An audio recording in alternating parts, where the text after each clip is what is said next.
GMNA uses artificial intelligence for generated speech, visuals, and production. AI-generated content may contain errors. Please verify important information before making decisions or taking action.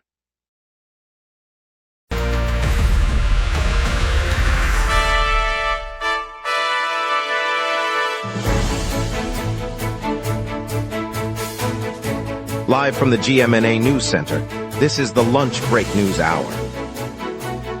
Good afternoon, I'm CJ Waterhouse. Quebec's government just unveiled 14 measures to slash building emissions, a big step for climate action. Expect heavy traffic today as multiple incidents pile up and the SDM strike continues. And local fans, La Nadia Women's Sports Bar is back open in OshalaHga. Over to you, Jeff. The new Chinatown exhibit opens this week, honoring the wing noodles legacy with historic photographs, original recipes, and interactive cooking demonstrations. The exhibit runs through the end of the month, located on St. Laurent Boulevard, offering free family tickets on Saturdays and a limited edition cookbook for visitors. Local chefs will host daily tasting sessions, showcasing traditional wing noodle broth, and a panel discussion on cultural preservation is scheduled for Thursday evening at 6 p.m. All right, let's get into it and see how this celebration connects with our top stories today, including the Fringe Festival debate and the new Chinatown exhibit details. Let's dive into the headlines shaping our day, from downtown developments to health breakthroughs and the latest in community events. On June 8th, the Quebec government unveiled 14 recommendations aimed at slashing emissions from the province's building stock. Minister Derry presented the plan, which calls for a system of dynamic electricity pricing to encourage off-peak use, a prohibition on any new natural gas connections in residential and commercial properties, and a series of measures to reduce overall energy demand in existing buildings. The package also includes incentives for retrofitting, stricter efficiency standards for new construction, and requirements for real-time energy monitoring. Officials say the actions are intended to accelerate the decarbonization of Quebec's building sector, which accounts for a significant share of provincial greenhouse gas output. The proposals arrive as the province continues to evaluate a broader suite of policies designed to lower emissions from both homes and businesses across the region. Officials across Quebec and leading environmental groups are urging the provincial government to convene a Bureau d'Audiences Publiques sur l'Environnement, or BAPE, without delay. The request, lodged in June, calls for public hearings to assess the risk of water shortages that could emerge in the next few years. While the province has long been celebrated for its abundant rivers and lakes, recent studies indicate declining snowpack and increased demand may strain supplies. Advocates warn that without early planning, communities could face scarcity during dry periods. The officials stress that a transparent, science-based review is essential to guide water management policies before any crisis unfolds. The government has not yet confirmed a timetable for launching the BAPE process. Stakeholders from agriculture, municipalities, and hydroelectric operators stress that reliable water supplies underpin the province's economy and daily life. An exhibition opening in Chinatown in June 2026 honors the legacy of Wing Noodles, the longtime producer of fortune cookies, noodles, and plum sauce. The display traces the company's roots from its first storefront in the mid-20th century through the growth that made it a staple of the neighborhood, culinary scene. Visitors can view original packaging, vintage advertising, and a recreated kitchen that demonstrates the hand-rolled techniques that define the brand. The exhibit also marks the closure of the factory in 2025, a moment that ended an era of local production. Curators say the showcase aims to preserve the cultural imprint left by Wing Noodles and to celebrate the flavors that have become part of Chinatown's identity. The show runs through the summer, inviting residents and tourists alike to explore this piece of culinary history. Tonight's Montreal Fringe Festival offers a new twist on theater. Playwrights Anne Lambert and Alice Abrason have crafted a series of short pieces called Morality Bites, each presenting a stark ethical dilemma. After each vignette, the audience is invited to step into the debate, weighing choices and arguing possible outcomes. The interactive format turns spectators into co-creators, sparking lively conversation in the intimate fringe venues across the city.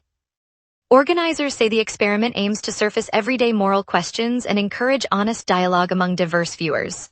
The performances begin on June 7th and will run throughout the festival, giving attendees several evenings to join the discussion. Whether you favor decisive answers or prefer lingering uncertainty, Morality Bites promises a thought-provoking night that blurs the line between stage and living room for all who attend. 4 Montreal-born players have earned spots on Canada's squad for the 2026 FIFA World Cup, the nation's first tournament it co-hosts with the United States and Mexico. The announcement, made on June 7th, names defender Nathan Saliba, goalkeeper Maxime Crépeau, midfielder Mathieu Choinière, and forward Ismaël Koné. All four hail from the island and will wear Canada's colors as the team seeks to advance beyond the group stage. The tournament will span 3 countries, with matches scheduled across North America. The competition is slated for the summer months, with opening matches set for early June and the final expected in mid-July. Canada's selection reflects a growing pool of talent from Quebec, and the quartet joins a roster that includes veterans and newcomers alike. Fans can expect to see the Montreal contingent featured in the opening matches later this summer. Later we'll dive into the Premier's dozen-plus bills before the summer recess and what that means for Quebecers. We will be right back. Watch the local sunset tonight at 6 p.m. for all your local Montreal news.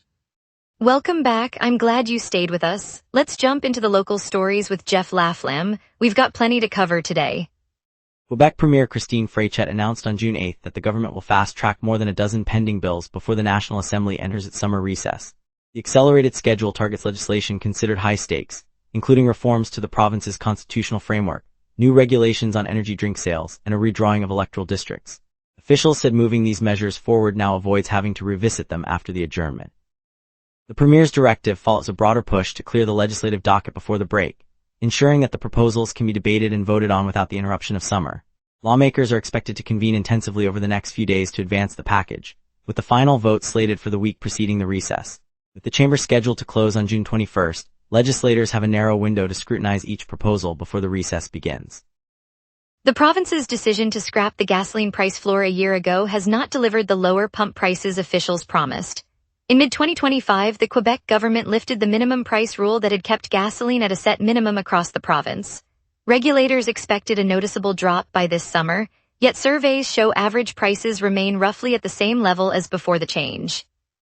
Analysts point to lingering supply constraints and global oil market pressures as reasons the floor's removal did not translate into cheaper fuel for drivers. The government says it will continue monitoring the market, but commuters can still expect to pay similar amounts at the pump as they did a year earlier.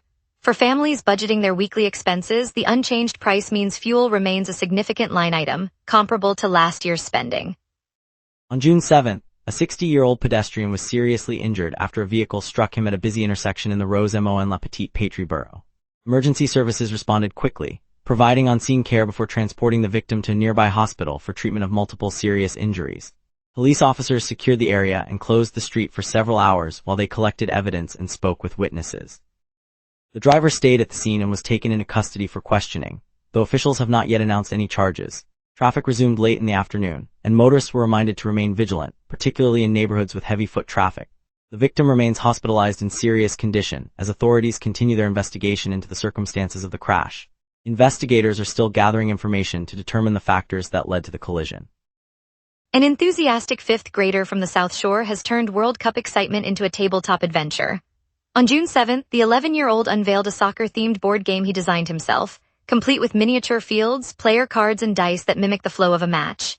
The young creator said the global tournament sparked ideas for a game that lets friends experience strategy and surprise without stepping onto a real pitch.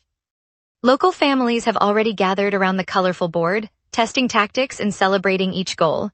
Teachers at his school noted the project blends creativity with math skills, while neighbors praised the inventive spirit. As the tournament continues to dominate conversations, this homegrown game offers a fun, affordable way for kids to stay connected to the sport and share the excitement with friends.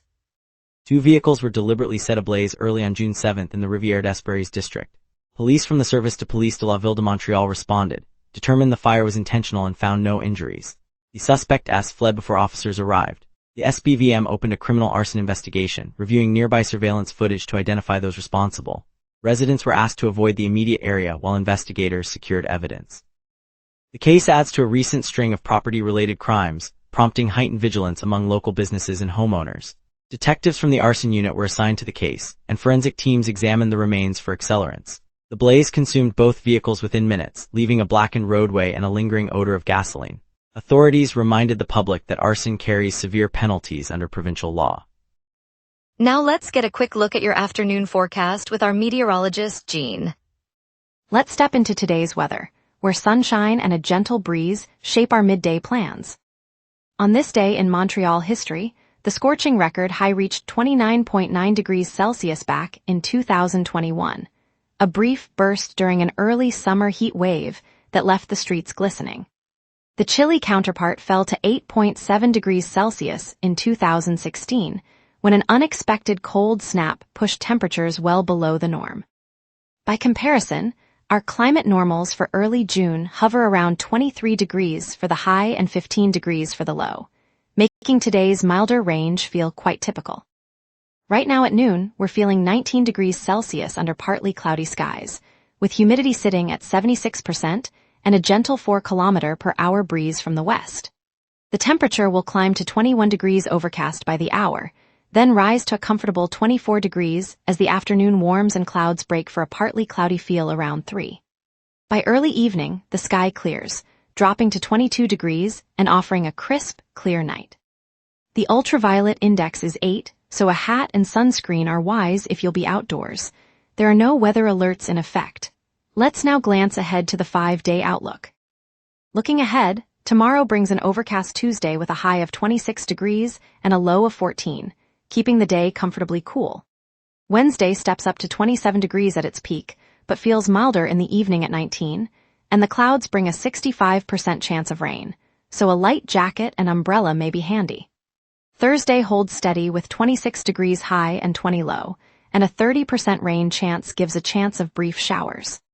Friday turns warm, reaching 29 degrees and staying around 20 at night, with light rain and a 55% likelihood, perfect for a late afternoon stroll. Saturday finally clears, offering mainly clear skies, a high of 25 and a low of 19, ideal for a relaxed weekend outing. Coming up, traffic snarls from road incidents and the SDM strike, plus Suzuki's Selk win and Lenadia's grand reopening. We will be right back. Watch the local sunset tonight at 6 p.m. for all your local Montreal news. Autoroute des Carrés dominates this morning's traffic. The des Carrés exchange is closed from Boulevard Marcel Lauren to 15 South, forcing a bottleneck that backs toward Rue Jean Talon. Drivers face at least 15-minute delays.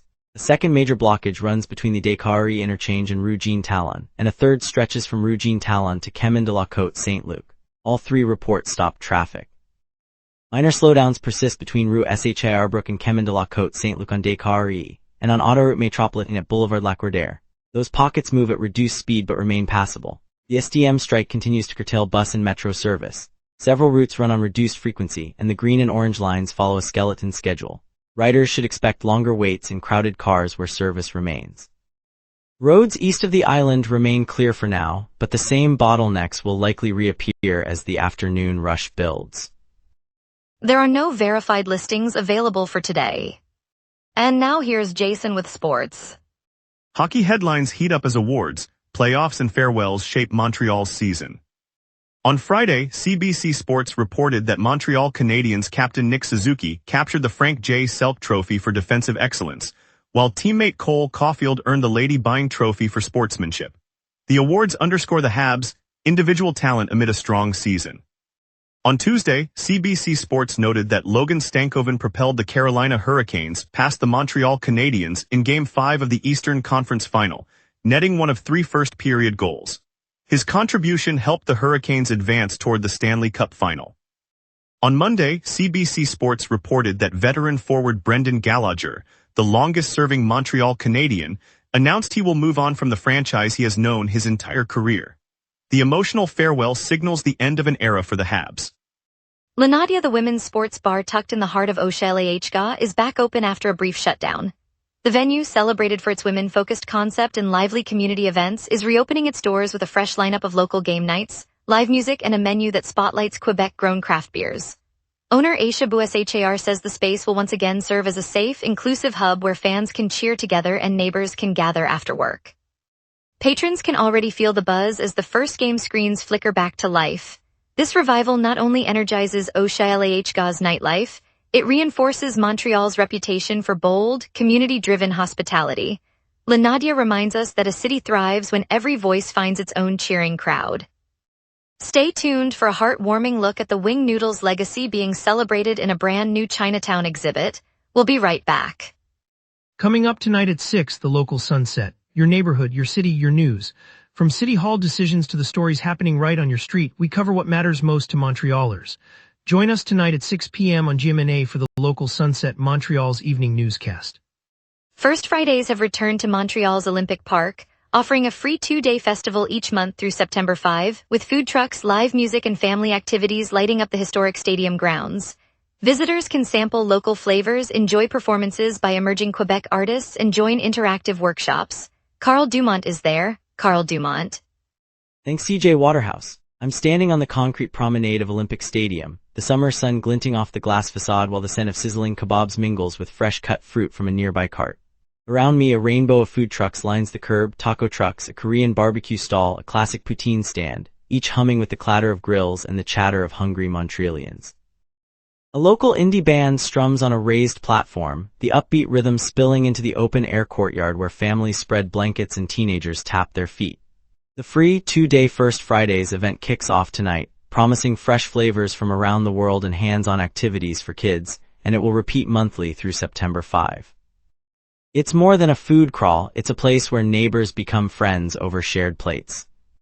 Carl Dumont, virtually at Olympic Stadium. In the heart of the plateau, on a sunlit balcony overlooking the St. Lawrence, 78-year-old Marie Duval settles into her favorite armchair with a tablet balanced on her lap. Across the room, a research nurse from the Centre de Recherche de l'Institut Universitaire de Gériatrie de Montréal watches as Marie opens a gentle, guided imagery session that was created right here in Montreal. The program blends soothing breathing exercises with short cognitive behavioral lessons, all delivered through a friendly avatar that greets her by name. Over the past 6 weeks, the same therapy has helped dozens of seniors like Marie turn restless nights into quiet, uninterrupted sleep. One participant told the team he now wakes feeling refreshed, able to join his grandchildren for breakfast without the fog of fatigue. The researchers say the digital format not only eases anxiety but also gives older adults a sense of control they thought they'd lost. Seeing Marie close her eyes, a soft smile spreading as she drifts off, reminds us that a simple, caring innovation can bring peace to a generation that has given us so much. It's moments like these that make our community stronger. On a Saturday morning in the borough of St. Laurent, just south of downtown Montreal, wildlife officers set up a temporary vaccination station beside Rue St. Charles. Dressed in orange vests, they worked with volunteers from the local Animal Rescue Society, coaxing curious raccoons into sturdy capture cages. Within an hour, the animals were examined, and each received a quick oral rabies vaccine that will protect them for months. The effort responds to a recent rise in raccoon rabies cases moving westward from the Laurentians toward the greater Montreal region. Officials explain that vaccinating a modest number of carriers can break the chain of transmission before it reaches densely populated neighborhoods.